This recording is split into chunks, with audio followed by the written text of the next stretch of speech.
This is Betty Collins, and we are Inspiring Women, presented by Brady Ware. This is the podcast that advances women towards economic, social, and political achievement. I am here to inspire you to take steps to the next level in your career.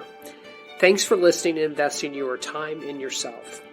More about Inspiring Women in this episode can be found at bradyware.com/resources. Well, this is an Inspiring Women's podcast, so I would expect that the title today, Building Up the Women Around You, would be a given. But it really is not always that case, so I want to talk about that today. Building up and supporting the women in your life sounds easy. It sounds good. We all think that we do that. I don't think anyone's going to go, I really don't want to support women today. I don't want to build women up. But unfortunately, it's not the case when you look at the data that's out there and the issues that are out there surrounding this topic of just lack of building up. In fact, tearing down can be fairly okay, right?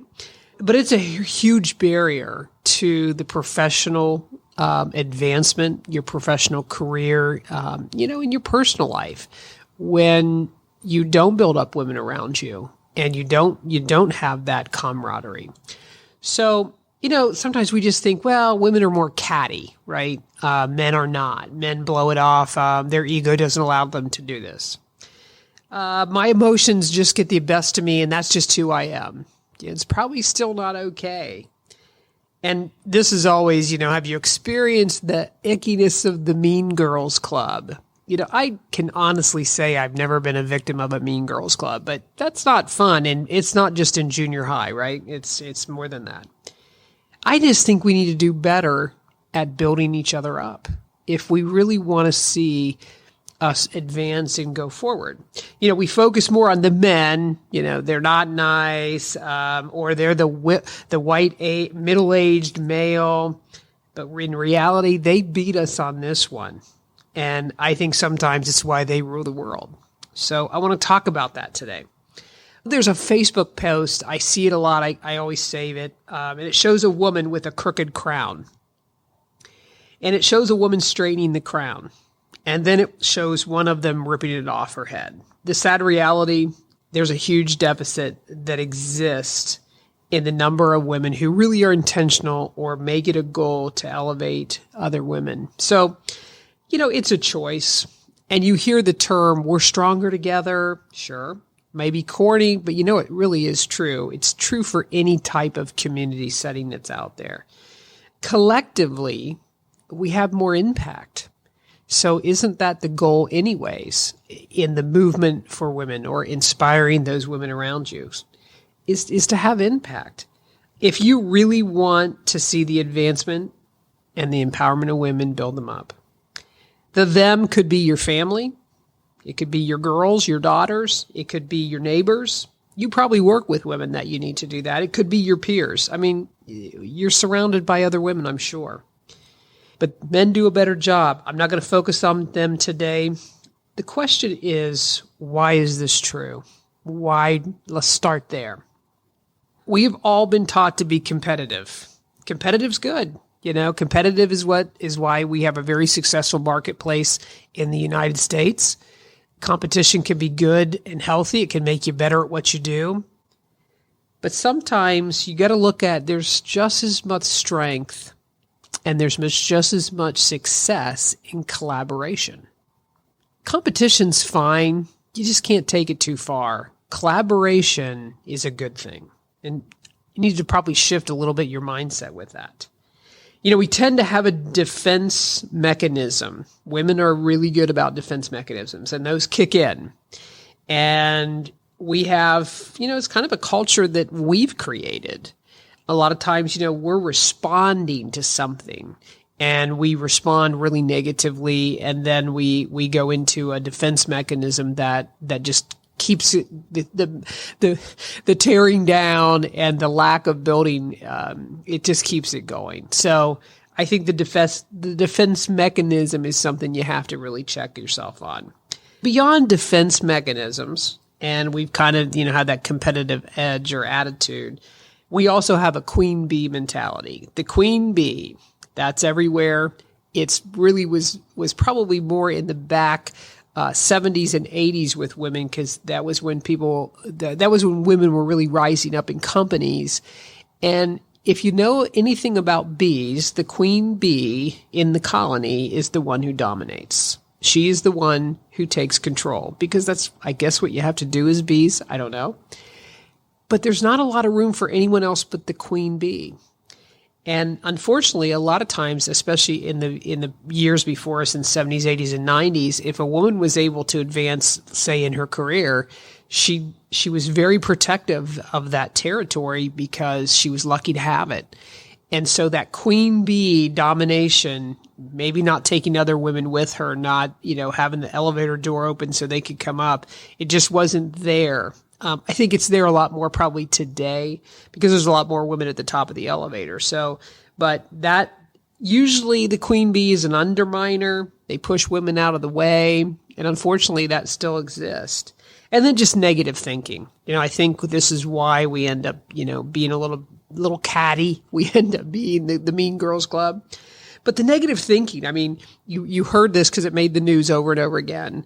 And Madeleine Albright with Hillary Clinton when she was at a campaign rally. And it was funny. I mean, there was no definite, but she gave her speech and she at the end said, there's just a special place in hell for women who do not, vote for Hillary Clinton or support women.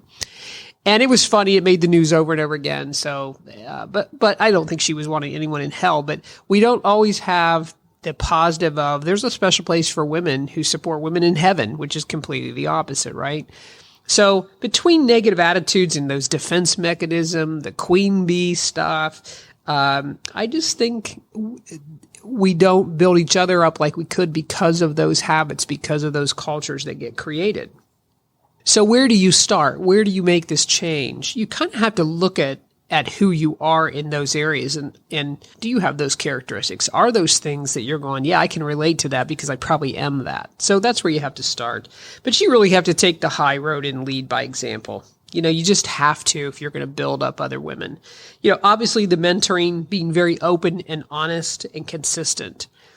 Mentoring is not just, this is all really cool. I'm going to mentor you and make you into something. Mentoring is helping you get along through your journey because it's yours. It's not someone else's. And so when you have a good mentor, chances are they're going to be pretty open and honest with you about what they see.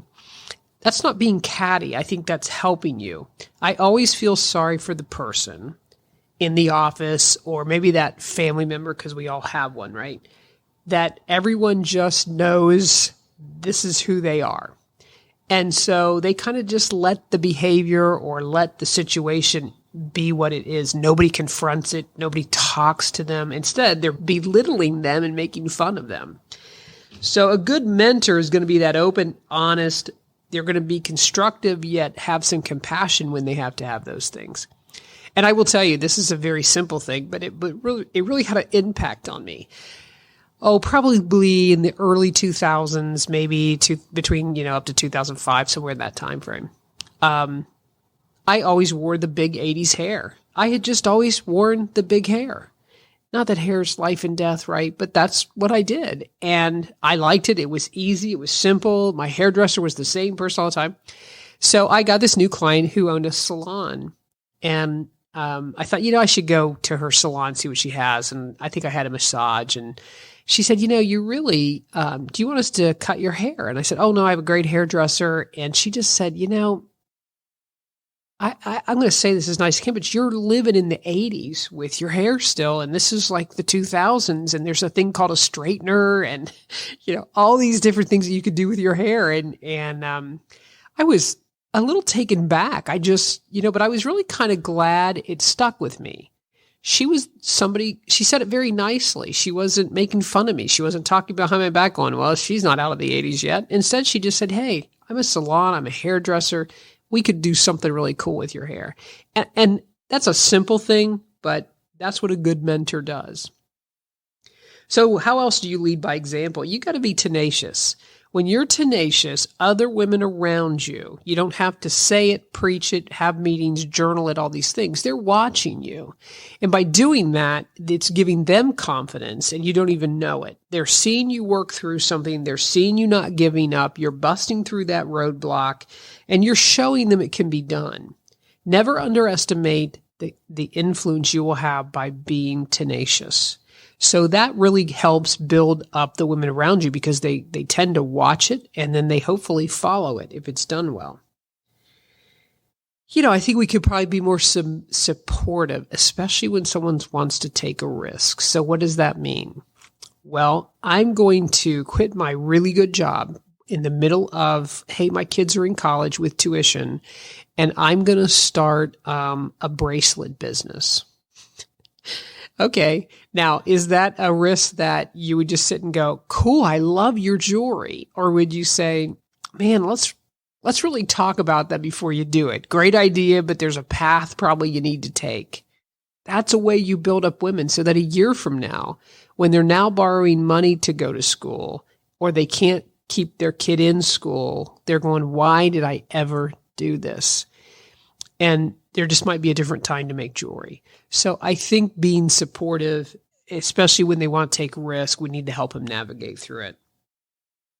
Another thing you have to do, and I'm not very good at this because I don't ever want to see people to see me with any kind of wrong emotion.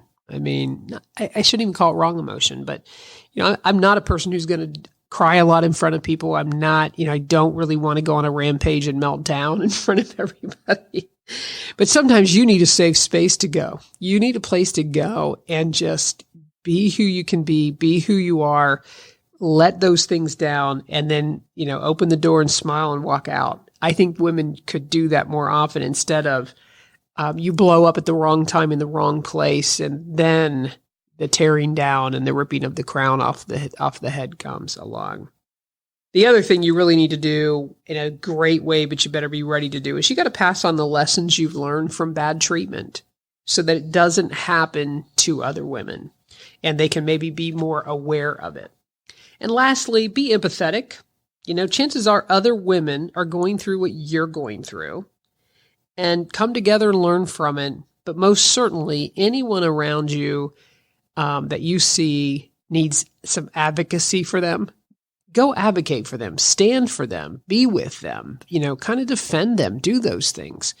Those are ways certainly that you take the high road and you kind of get away from the whys it happens that we act this way. These are ways that you can change the course of that circle, whether it's your family or your community or somewhere you volunteer at your work, all that kind of stuff. When women come together, though, and build each other up and they get that alliance that's healthy, that alliance that's positive, you're going to experience power. There is power in the pact, right? There's power in more. There's power in numbers sometimes. It's a good kind of power. Don't abuse it, but that's a result of leading the way in your circles of influences. Think on experiences you've had where other women have built you up. I could go on and on about this, but we have to continue to move on in the podcast. But, who's coming to your mind right now when you think, that woman was a champion for me? That woman advocated for me. That woman really stepped up when I took a risk, and she stayed with me. What woman straightened the crown for you versus ripped it off? Sometimes we just watch from a distance, the crown's crooked, and we don't do anything about it, right? But I think you should look at those folks first and you thank them. Think about that, thank them, but also say, man, I could also be that to other people, to other women. All the opportunities in the world are ours for the taking and ours to be shared. And when building women up isn't so much about your voice, it's how you use your stage. It's how you use your venue to encourage and support them so that they can find their voice.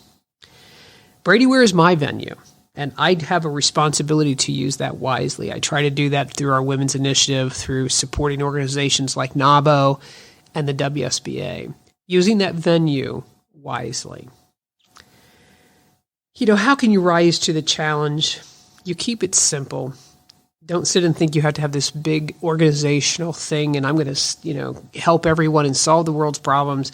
Keep it simple, but take the opportunities and challenges, those risks, without even questioning your worth or ability or place as a woman. And then don't be afraid to be a little unruly. It's okay.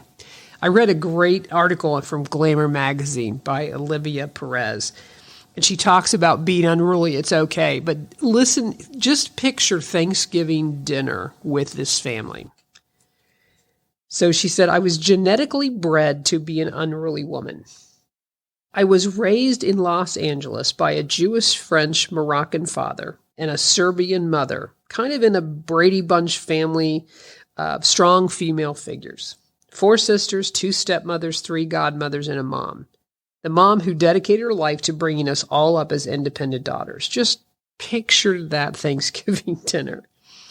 These were all women I aspired to become. They were ones who coexisted despite marriages, divorce, different backgrounds. They supported one another unconditionally.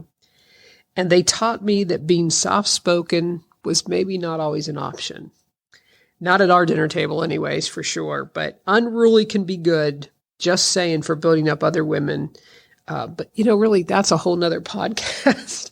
But sometimes you need to be a little unruly and shake the pot, and that is a way to support women. I just found that, and I just thought that was just a great way to describe her family and the people around her, and she probably uses it in a good way.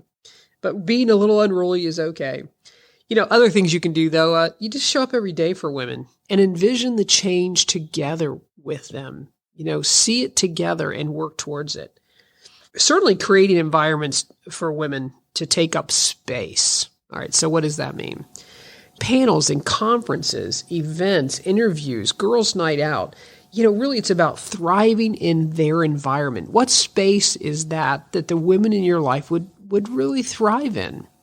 I will say that my daughter, she gets a little tired of hearing about my podcast because I want her to listen. She gets kind of a little tired about hearing about women's initiative, things I'm in. I'm always trying to get her to join in. But she did come to my conference back in June, the Women's Leadership Conference, which we had about 350 women. We had panels, we had national speakers, NABO and WSBA. We all just came together, put this conference together, and she came.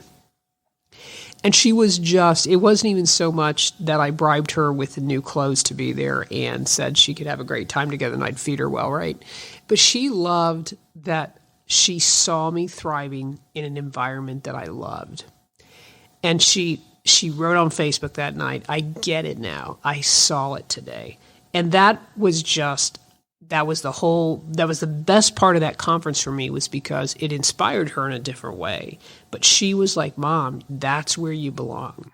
And that's what I'm talking about with creating space. What are environments for the women around you in your lives that would make them thrive, or you see them thrive and you're like supporting them in it? So it was a cool story. Other ways besides being a little unruly, which I kind of like that whole phrase, be transparent and open. Do you understand that secrecy breeds jealousy? I want you to think about that again. Secrecy breeds jealousy. And that then leads to what I now call head trash. I got that from a conference that I was just at. Those voices, that head trash. Man, being a little more open, being a little more transparent, women tend to take it and run, and its secrecy just turns into jealousy, and then those voices in your head.